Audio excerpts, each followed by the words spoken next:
we will get to that game and all of that went with it in Austin between Georgia and Texas, and what does it mean? How does everything shake out when it comes to the top 25, et cetera, in just a moment. But in the Big 12, Iowa State found a way. BYU found a way.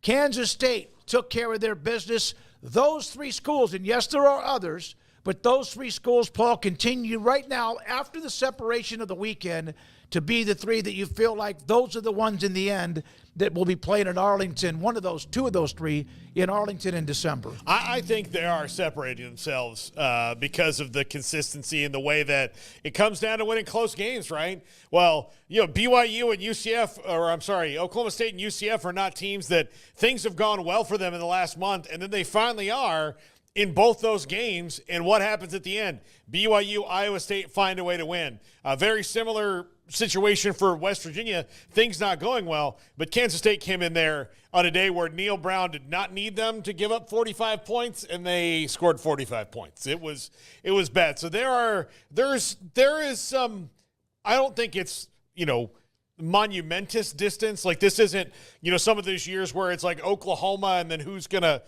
wind up being 9-3 to play against them for the right to lose by 25 points in the championship game. This is still very close, but I do think that those three teams have shown the ability to be consistent over any of the rest of them. Yeah, I think that that's fair to say that those are the three that are kind of standing out. I think Cincinnati could say something about that. I think obviously Colorado can still say something about that. I mean, they have the same record as K-State does. Obviously, though, K-State would have a head-to-head, and you start getting into the minutia of all of that. But let's clarify what the main thing is that separates those. We're not talking about within the conference, really. We're talking about nationally, because that's what separates them. Mm-hmm. Because Colorado, like I said, is 3-1. Cincinnati's 3-1. Texas Tech's 3-1 in the Big 12. The thing that separates those three that you're talking about is they're 7-0, 7-0, and 6-1. That's what separates them. They are the Big 12's playoff hopes. They are the Big 12's only hopes for playoff teams because based on how the rankings are going, no two-loss team has a shot. Like, that's zero shot to get into the college football playoff from the Big 12 with more than one loss. SEC, you might be able to have three if you're a certain team. Big 12, you can only have one at most. So, yeah, I think the conference race is a little bit tighter than just three teams, although I don't buy Texas Tech as being a contender after Saturday. I don't necessarily believe Cincinnati's good enough to overcome that whole mountain in front of them. Same thing with Colorado. But, yeah, those three separate themselves nationally as the three playoff hopes and the only three playoff hopes right now for the Big 12. Yeah, there's no doubt about that. I agree, because everyone else who has two losses, which is everybody else but those three, will have to run the table. Is that possible? Yes. Is that still good enough to get in after the losses each of them have? Probably not. In Lubbock on Saturday night or afternoon, for some reason, Dave Aranda and Baylor seemed to play their best games in Lubbock on the road. They absolutely crushed Texas Tech, 59-35, jumped in their business, and there were a couple of times when Baylor earlier this year would have wobbled and maybe broken. At the end of the half, when their lead was cut to 3, they went down and scored. At the start of the third quarter, 3 and out, Taj Brooks gets loose. Really the first time he ever really got loose all night. Had over 100 yards. Next thing you know, Baylor counters that, and next thing you know, there's a muff kick return, and then all hell bent for election as Baylor ends up winning that game. Dave Aranda kept saying, and even a couple of assistant coaches, and even Joey McGuire, if they could ever put two halves together, they have a dangerous team. I don't know about dangerous, but they put every phase of the game together in that win. And, man, that's got to be a stunning loss for Texas Tech, Joey McGuire, and that fan base. To give up 59 points to a team that I didn't think could count to 59, so they didn't know that points happened that way for the last two seasons was amazing. And it feels to me like all those touchdowns that Baylor's left on the board got scored in Lubbock on Saturday. Like everything that they left on the board, they did a great job. And now for Baylor, you look down the barrel of the schedule, you've got Oklahoma State, who is in an absolute free fall right now, and things aren't going well. You have TCU, who has been nothing but average at best all year long. You have West Virginia also, and guess what? a free fall right now. Now, granted, that one's on the road.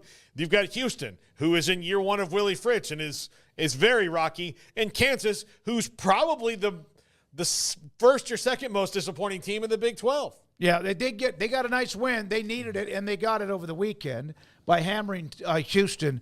So, Craig, your thoughts? How does this change, in your opinion, if it does, Baylor football moving forward? Well, I don't think they're now just some awesome team that, has unlocked everything. I think that they were highly motivated. I think they played a team that's not nearly as good as the teams they played leading into this. We made a lot of the schedule, and some people would roll their eyes at that of, oh, well, you're just making excuses for Aranda, or, oh, well, it wouldn't matter, this and that. But you look at that schedule, and it's like, all right, I know that's something you could say, like, oh, well, it doesn't really matter and this and that. They should be winning games regardless. But when you have the stat out there that they're like 19-2, the three teams they lost to in the Big 12, like heading into this week, or it's like that. It's like 19-2 or like one maybe off. But that's what the record basically is of BYU, of Iowa State, and of Colorado that they played. So, yeah, it would have to be 2, right, because Colorado's got 2 losses. But you've played really good teams. Texas Tech was winning games by pretty thin margins and getting pretty fortunate to win some of those close games. So I think you had a team that was probably a little bit inflated on paper record-wise, or was just playing with some pretty extreme circumstances where it really could go either way week to week, and they were ending up on the fortunate side over and over and over again. So maybe that record isn't what you quite thought they were. On the other side, you had a team that was losing those types of games, so their record not quite indicative of who they were. And I think Baylor just played a team that wasn't able to bully them up front like the others were able to do, and wasn't quite as good as the others they played. And with an extra week to prepare and with just a little bit of belief, I think they put on their best effort of the year and were able to flex their muscles on the road. I was not expecting that. If there was a blowout to happen in Lubbock, I was thinking it was going to be Texas Tech delivering it, because I just didn't have faith in Baylor emotionally or mentally to go out there and blow out the Red Raiders, but they did, and a lot of credit to them. And the only thing that really changes for me is I thought they'd probably be 2-4 based on the way things are going. So now they are at 3-4? 3-4. So I was thinking 2-5. I was thinking they'd be 2-5 after this weekend, but they're 3-4. So all of a sudden you do look up at the rest of that schedule and you go, okay, they played the best teams. They don't play Kansas State. So all that's left are teams that are about who they are or close to who they are. So all those games are winnable. And so, yeah, there's a scenario where you look at that schedule and go like, damn, they could win like 4 or 5 games down the stretch if they play the way they played on Saturday in Lubbock. That's possible. I'm not banking on it, but that's possible, and that's not something I thought we'd be saying. They're about to wade, like, this part of Baylor's schedule is the wade through mediocrity for everybody involved. I mean, it is, it's a bunch of 3 and 4 teams or 2 and 5s and things like that. So this is where you just beat a team with a winning record, which is the first time that's happened in a long time. So now go beat some teams with some losing records. Well, they still have a lot of work to be done. These two coaching staffs, when it comes to recruiting, have had there's been some back and forth. There was a note about Baylor when they flipped the recruit commitment to Baylor, where a man on staff at Texas Tech, James Blanchard, said something about make sure you cash those checks or make sure those checks are cashed. I like James. I've known him for a long time before he even got into the administrative or personnel part of college football. But he did say that, and it was a shot when Baylor flipped a recruit. Aaron Appleberry from Baylor put this up, check cashed. That was in response to what happened, I think, over the summer or at the end of the summer when Baylor flipped a very highly level player who might not even end up at Baylor. So there was that. David, let me see here. There was one other note from David Marshall. Very seldom played the game. He is a military veteran. This is, we believe in ourselves and our coaching staff. What about you? That was something he put up. What are you looking at me like that for? Did you not see that? No, I just thought you're just a little bit confused in the way you were introducing that. He's a player on the Baylor football team that seldom has had a chance to play. No stats under his name. He was in the military, but that was a tweet that I noticed from him. I thought it was unique because I had not heard much about David, but that was David Marshall at his tweet. We believe in ourselves after the win and our coaching staff. What about you? So we'll get more into the Big 12, a little bit deeper into the Big 12 in just a little bit. One note from the Big 12. We mentioned the three that are leading the way to possibly get to the college football playoff. Colorado won again. Brandon Marcello had this note. They've now won 3 straight road games in the same season for the first time since 1996. 1996. That was the first year of the Big 12. The 2 road wins by 27-plus points in the same season, the most since 1989 when they were a part of the Big 8, which, of course, changed to the Big 12 in 1996. So Dion and the Buffaloes are kind of hanging around. They got butt whipped by Nebraska in that game earlier. Not sure if they played today, if that would happen at all. That's another story. But your thoughts about the Buffaloes as they have now put themselves at least in the position to be a part of the conversation. They have. They keep winning, and they're getting better. Still wonder when they're going to figure out how to run the ball, and that's probably a next year thing for them. But, they throttled Arizona. I mean, the Wildcats were never really in that game. So, I come away even more impressed every single week with Shedeur Sanders and how good he is. And I know that this is jumping ahead, but I'm very curious to see where he winds up in his professional career, because I think if you put the right kind of talent around him, clearly he's a talented guy who makes other talented guys pop. LaJohntay Wester, who I've talked about a lot since he went there, had a great game. Jimmy Horn Jr. made some big plays. I mean, he makes other guys around him better, and if he winds up in the right situation on the next level, he's going to be great. And that right situation involves giving a running game. He can be really good, really fast. I'm very intrigued by him. Well, they got a really manageable schedule. Arizona sucks. That's become pretty clear. So they handled them the way that you should beat a team that's not on your level when you're a pretty good team. I think Colorado's a pretty good team. And, I think that if you look at that schedule, there are a bunch of winnable games, but it's pointless to look past this weekend because Cincinnati is a huge game for both teams in the Big 12 standings and in the overall race to try and get as high as you possibly can. So you're at home, but Brendan Sorsby and Corey Kiner and company ought to be a great challenge. So I'm really looking forward to that game this weekend. I don't think it'll probably get much play nationally because the Big 12 doesn't, period. That was pretty clear in watching coverage over the weekend and listening to people who were forced to talk about it for 30 seconds and clearly wish they were doing anything else. Kirk Herbstreit, Chris Fowler, for example. But, yeah, I think this is a big game, and people in Big 12 country will very much look forward to this. And this will kind of set the tone for what Colorado can do down the stretch because I think every game after that's winnable. I think that game's winnable. So you're looking at very possibly a 10-2 season if things fall right. Yeah, no, I agree with what you said. I was watching a lot of the highlight shows, and it was almost like even Nick Saban went there over the weekend during game day on Saturday morning about how can you sit there and say like a once beaten BYU or K-State or Iowa State is better than a 2 or 3 loss team, and he compared it to Georgia. Well, maybe he's right, but I just think that it's like breathing for the analyst to be able to say that. Well, and it's the SEC. Like, look, when you're in it, Nick Saban was part of that propaganda machine forever. As much as I respect him and think he's great, like he's still part of the propaganda machine. So they have that because it's ingrained in them. He had to protect himself for a long time, right? And give those explanations when Alabama teams may not have necessarily been up to stuff in the national eye. So we've set that for so long of this machine that spins and spins and spins that the SEC also feels like they don't have to earn it as much as the other conferences do, that they get more mulligans because of that. But you're also gatekeeping in a way that prevents them from, ever getting those advantages on you. So, like some of those things that people need to call it and be like, look, they went through their schedule. They won these games. You didn't. I mean, sorry that you have a tougher schedule, but you also won't play them. So what are we talking about here? Yeah, the best case scenario for the Big 12 is still for Iowa State, BYU to win out. I've seen, what about K-State? Well, K-State is going to have to play Iowa State. So I think you are looking at them taking their second loss, and you'd prefer Iowa State to be unbeaten, to play an unbeaten BYU. You're already seeing them try to set up the table to leave out one of those two teams if that were to be the case.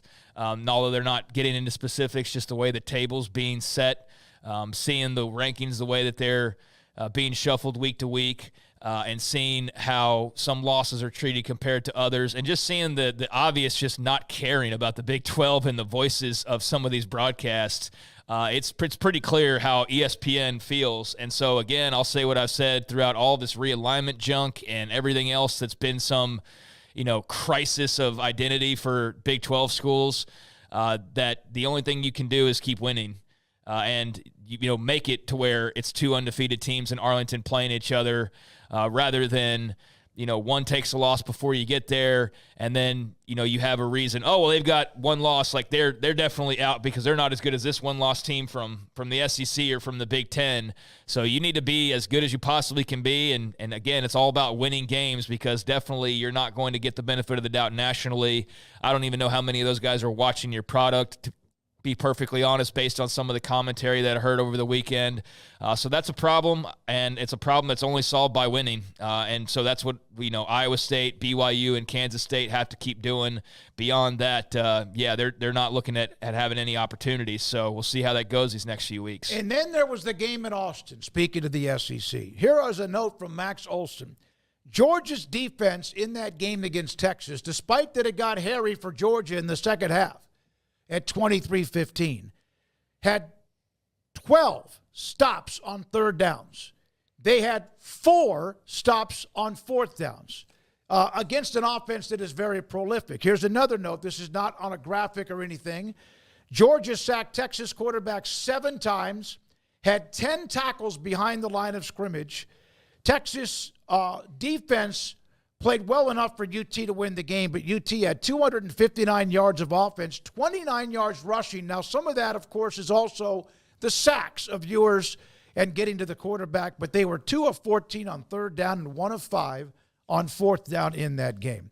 And even then, there was a little bit of a glimmer of hope when they scored to cut the lead to 23-15.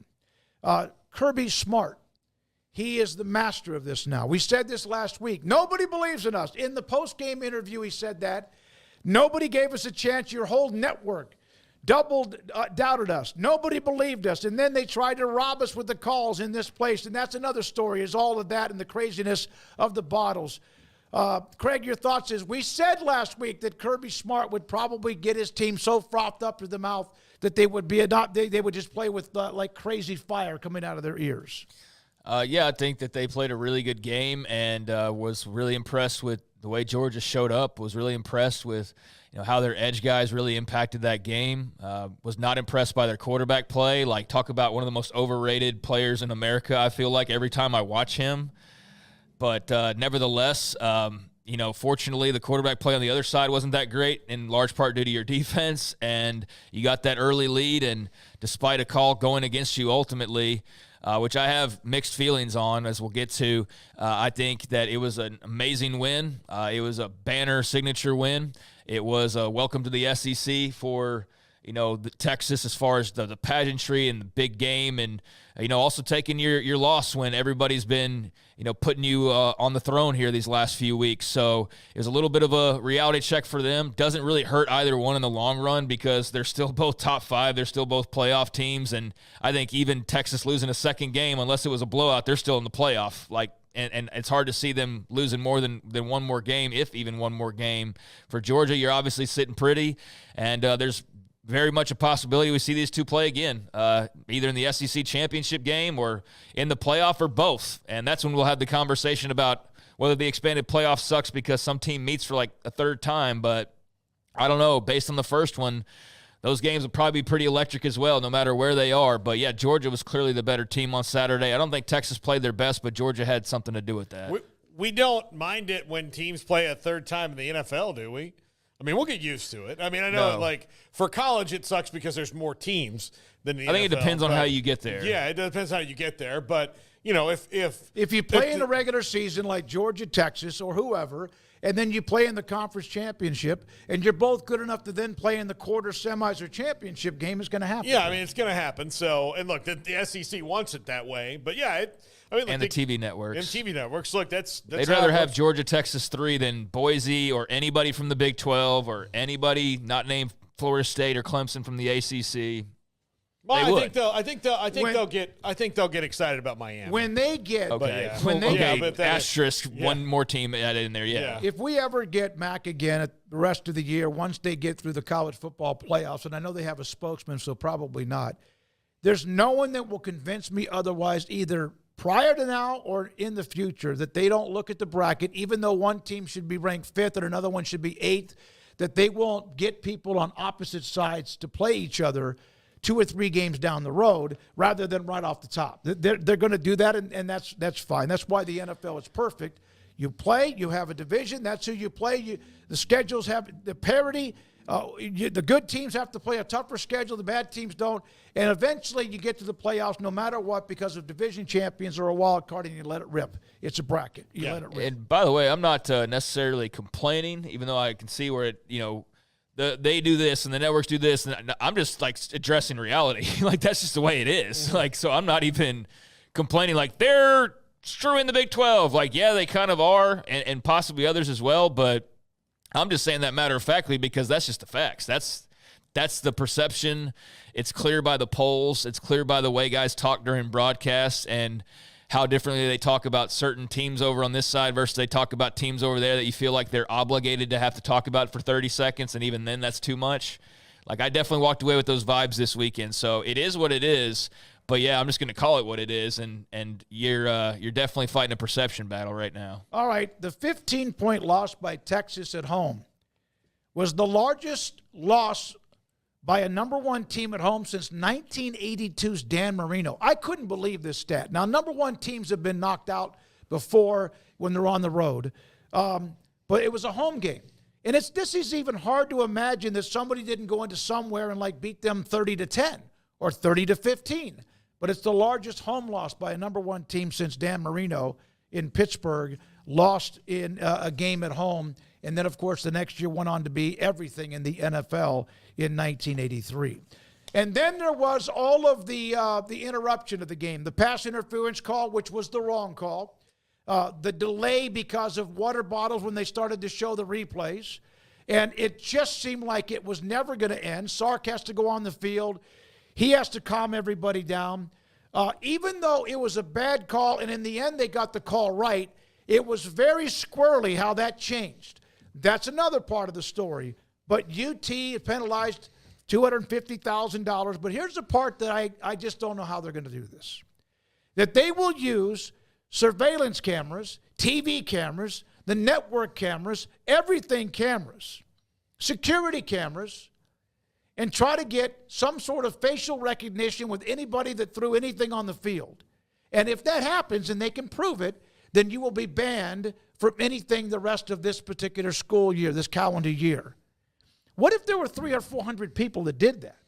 Now, you may say they can't find that news, right? They can't find that information. Put up the photo, Garrett, and then we'll get into the story itself. This is from 2021. Tennessee lost at home to Ole Miss. Remember this story? And Lane Kiffin got hit by a golf ball. This was the follow-up story. The same almost word-for-word statement was issued by Greg Sankey to Tennessee. In the end, they banned 16 students and 9 others from sports for throwing trash at Neyland Stadium. 25 out of what you know.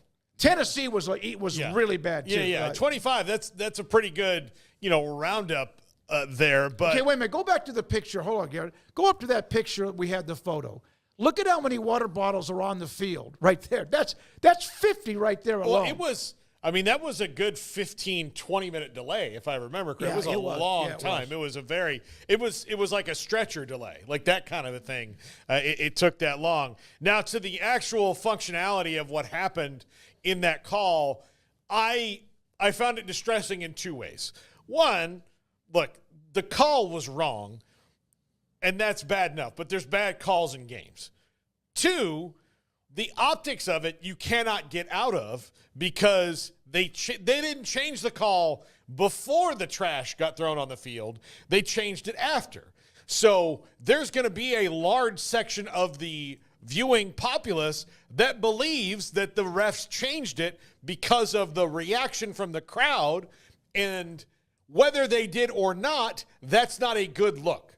They did not follow that sequence really well. Sure, they got the call right, but at what cost? That's where we need to reform college officiating. It needs to all come under one umbrella, no conference officials, really get it better, use all the technology at your grasp, and make them somewhat accountable for what they do. I think they should have some cushion from the outside world because people are irrational and crazy. But bottom line is, you had an optic moment there in the SEC that you're not going to get past for a little bit. Well, my main thought was that I prefer talking about this way than had they upheld the call, because all we would be talking about is how Texas got screwed.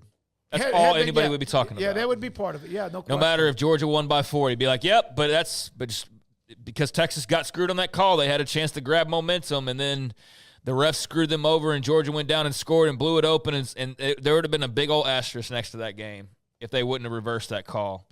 So from that standpoint, I'm glad that they did it for that sole reason, because it eliminates any of the, yeah, but, or we just, if it wasn't for that, or, whatever, because if Georgia had won by 60 after that call, people would still point to that call as being the reason as to why, even if it really wasn't, right? So for that reason, I'm glad we're not talking about Texas getting screwed over today, because I just felt that as soon as that happened, and I was like, man, we're going to have to talk about that for the rest of this season. Fortunately, we don't, but this was, bad in its own right. I think that was total BS, them changing the call in the fashion that they did. I have no doubts about it in my mind that they saw the replay, that they felt the heat from the crowd, and I'm not so sure that they didn't get a phone call, a little buzz from upstairs saying, guys, I wouldn't rule that out either. I think that needs to. You mean from the officials' booth? From Greg Sankey. No. I'm telling you though, if you're already the puppet master, but I think whoever is in charge of that moment, they're looking at the disaster that was awaiting them with that call right there, and I do think I'm not saying that he did that, but I'm not putting it past anybody that it wasn't just the official on his own going, oh, look at that big screen. Oh, no, guys, I can see that. I think I would not be surprised if somebody from upstairs was like, guys, you, why not? No, I'm not. I agree. I'm because not the alternative is they wrong. just sat there. I would not be surprised if somebody intervened. I believe that they did, because I believe that they looked at what was about to happen and how disastrous that was going to look, of this whole game, this big game that's been built up, and it's going to get ruined halfway through by this call, right? And there's going to be this asterisk. So that was all that was in my mind, was somebody up in the booth was like, guys, y'all need to look at this again and maybe change it, or whatever was said. Maybe I'm wrong on that, but I wouldn't put it past. I'm not putting anything past anything in college football. I'm just not. So and the stoppage with the delay allowed them to have more time to think through it, right? I think they averted a disaster, because that game was going to be marred by that call. Because even like I said, if Georgia won by 60, the whole conversation was going to be about that call and how it changed the game. And so all I had in my mind after that was they cleaned up a bigger mess and created a different one, but it's a better mess to clean up than having the whole game just not count. In the end, did they get the call right? They got the call right. But that crew should not do a game for a week. Oh, I agree with that. There should be some sort of penalty. They rarely will mention that, but they lost control of the game. Not just with that one. It just seemed like there was a lot of delays, targeting, et cetera. That's part of the game. But that's another story. I will say this. The Sky Judge thing, they call it accelerated replay in the NFL, which I think is they're just saying, well, no, there's not a Sky Judge. But if you watched any of the UFL this year, and Dean Blandino, basically the referee, they put it on the air, they're very open about it, and he's like, hey, I've got a complete pass at the 42-yard line. Here's what happened. Or, hey, pick up that holding call. It wasn't holding. And then they pick it up and wave it off, and nobody in the stands is the wiser. We are watching on TV, but nobody in the stands is the wiser. You don't have to worry about it. There's all this, there's transparency to it. There's accountability. The technology exists. They can afford it, because that's the other thing about instant replay and all this forever. They're like, well, we can't afford it. We can't afford it. All the games are on TV. You have cameras. You can afford it. You can also afford another official up in the booth going, hey, Tim, that was a face mask. Those things can also happen. Georgia had multiple targeting calls, and the one when an offensive player lowers their head always just gets me a little bit confused. But they had some targeting calls. They had 2 to 3 or 4 face mask calls, and then they also, of course, that bad pass interference call that was overruled. The delay, and then when he came back on the speaker and made that call, that referee, I was like, excuse me, you're shitting me, right? I mean, this is really not happening. I'm not complaining because the right call was made, but that was awfully sketchy, shady, and I'm not even pointing at UT. I'm just saying it was weird. Well, it was UT's very, fault, if very anything, weird. it'd be SEC's fault. There you go. So, yeah. And you know what? Now you're not going to be able to shake people feeling like Texas is already running the conference based on something like that. At first you go, no, they're not going to roll in here. That was a Texas moment right there, was them getting the benefit of that call, and it's not their fault. But that is going to have people from now on, every time they get the benefit of the doubt, going, see, it's that Texas. Yeah, I get that, and if that would have been a Big 12 game, but they're not going to be able to ramrod Georgia, Alabama, LSU, Florida. But that makes you wonder. In that moment, it felt like it. Yeah, it did. In that moment, it absolutely felt like they were getting that treatment, because it was a call that should never have been overturned based on the fact that they shouldn't have had 5 minutes to sit there and change their mind. I mean, that was unlike anything we ever see in college football. As bad as officiating can get, we don't see that type of a situation hardly, if ever. I can't think of a comparison. There probably is one from some sicko out there who can cite a game where something similar like that happened.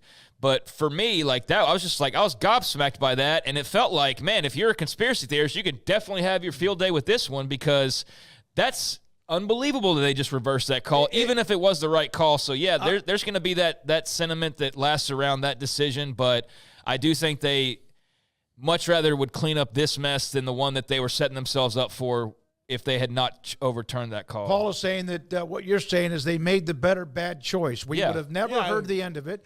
And what would the conversation be today? It'd be all about how Texas got screwed by that call. It changed the whole dynamic of the game. That's what I was saying. Even if Georgia had gone on to win by 60, you still would have been like, yeah, but that turning point was when the game was close and Texas should have had the ball, and that's all we'd be talking about. All right, Steve Sarkisian today met with the media as Texas now moves on to play, which is hard and great to say, 25th ranked Vanderbilt.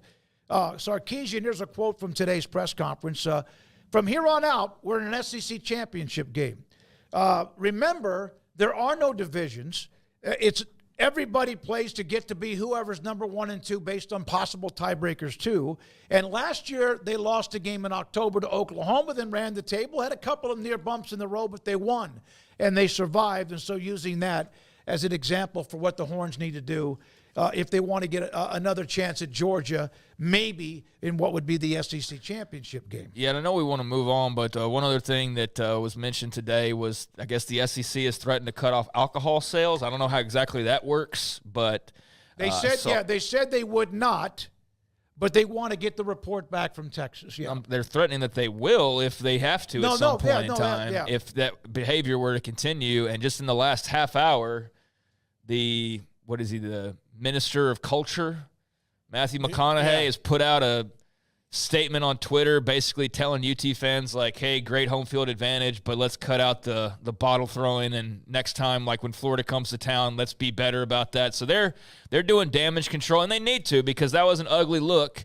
But I think it's a rallying thing for them at this point, so you'll see a massive crowd, just less bottle throwing the next time around. Although everybody was answering the same question. Did this just teach people that if you throw bottles that you can get a call overturned? It absolutely was showing people that on Saturday night, so they got to handle that next time. Yeah, that's the biggest thing. Although in Texas, look, if the guy who once got arrested for playing bongos naked in his backyard is telling you, like, guys, we need to calm it down. Yeah. Like, if they would have drug tested him on the sideline. Now, again, he's a great part of that atmosphere. Paxton, no one's taking my alcohol. And Sandra Green, the horns are the root of all evil. Sandra, you're brilliant. You are absolutely brilliant. Payson, alcohol sales at the football game from Payson, Cougar fan. BYU, not any there at Provo. I don't need it there at Provo. It's just high on life. It's unfortunate. Otherwise, a great matchup. And I watched every second of it. had a couple of things that popped up, including when I saw the pass interference, guys, he must have been grabbing him.